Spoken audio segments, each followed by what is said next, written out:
The desert was silent. Not the lazy kind of silence you'd find on some backwater colony world, where even the wind gets bored and goes to sleep. No, this silence was deliberate, like a stage before the orchestra starts playing. It was the kind of silence that made even sand grains suspicious of each other's footsteps. Captain Elias Mercer adjusted his sun-bleached hat, an utterly unnecessary Terran relic he insisted on wearing in the sweltering dunes of Dareth 4. It wasn't regulation. It wasn't even practical. But it did have the delightful side effect of making aliens underestimate him, which was something of a hobby for Elias. He leaned on his walking stick, a polished piece of wood from an oak tree on Earth. The aliens thought it was ceremonial. It was, in fact, hollow.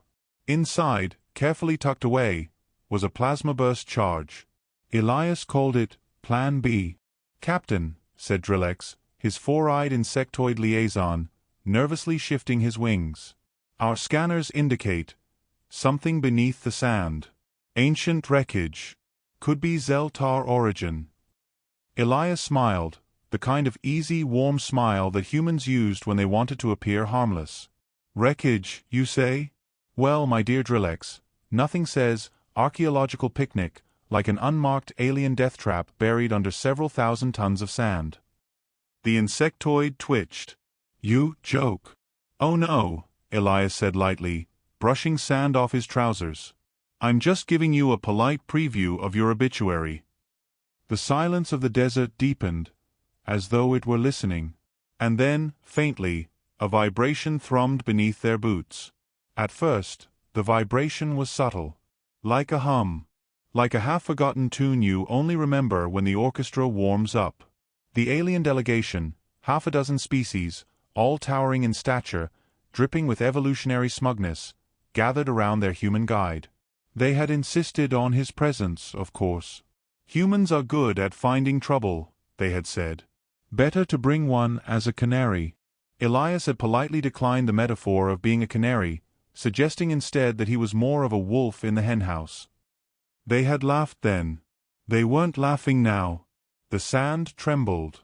Something massive shifted far below, a metallic groan that carried for miles. A fissure opened across the dunes, spewing dust into the hot air. One of the aliens, a scaled Ivran with 6 tusks, sneered. "Your primitive planet buried metal beasts in sand. How fitting." Elias tipped his hat, ever polite. "Ah, but you see, we don't bury them. We let them sleep." The Ivran frowned. "Sleep." Before Elias could answer, the fissure split wider. Sand cascaded like a waterfall, and a shape rose beneath, a colossal hull, scarred but intact, its surface etched with strange Terran markings. The aliens froze. Their scanners, their sophisticated instruments, their centuries of knowledge, all failed to explain why a Terran warship older than their empires was buried in this forgotten desert. Elias simply dusted his hands. "Well, would you look at that? Someone forgot to set the alarm clock." Curiosity turned to tension. The ship's hull vibrated, and an ancient voice, crackling with static, bled through the comms of every alien present. It wasn't a language of the galaxy. It was English. "Identify. Terran Command Authority." Every alien eye snapped to Elias. The human adjusted his hat again, as if the desert sun was his biggest problem. "Present," he said softly. The ship paused. Then, with the groaning finality of tectonic plates shifting, its massive guns rotated skyward. The silence of the desert shattered. Drillex's wings buzzed in panic. "Captain! This cannot be. That vessel, our records show no human fleets at this era." "Of course not," Elias said pleasantly. "We were very good at hiding our toys. You can ask the dinosaurs about our long-term planning." "Oh, wait." He tapped his stick in the sand. "You can't." The scaled Ivran snarled. "Deactivate it, human."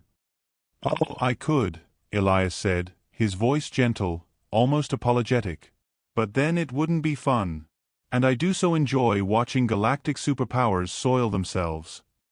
The alien delegates erupted in overlapping chatter, panic, disbelief, accusations. But beneath it all, the ship itself began to rise.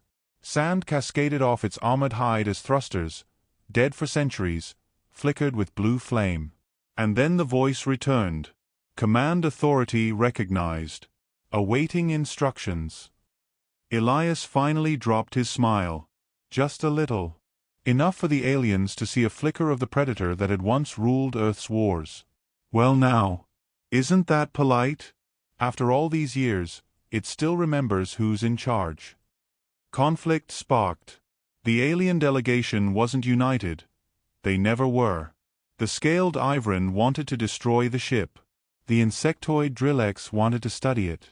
The others argued, hissed, threatened. Their voices were high, shrill, desperate. Elias. He just stood, leaning on his stick, humming an old Terran tune under his breath. Something about a fiddler on a roof. Human, hissed the Ivran, bearing tusks.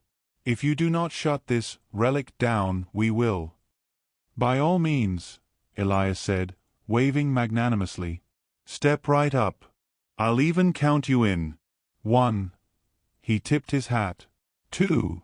His eyes twinkled.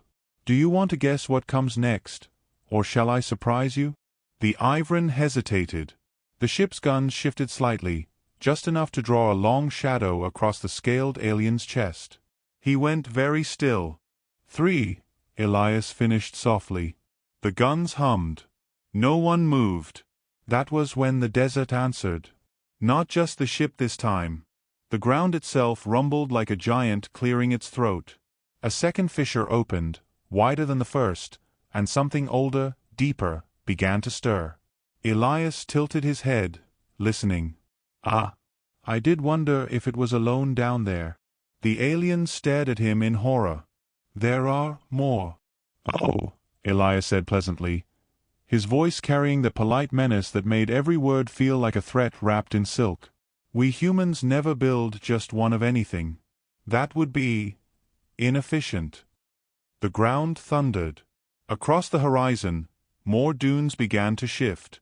And for the first time, the galaxy's most arrogant delegates realized that the desert hadn't been silent at all. It had been holding its breath.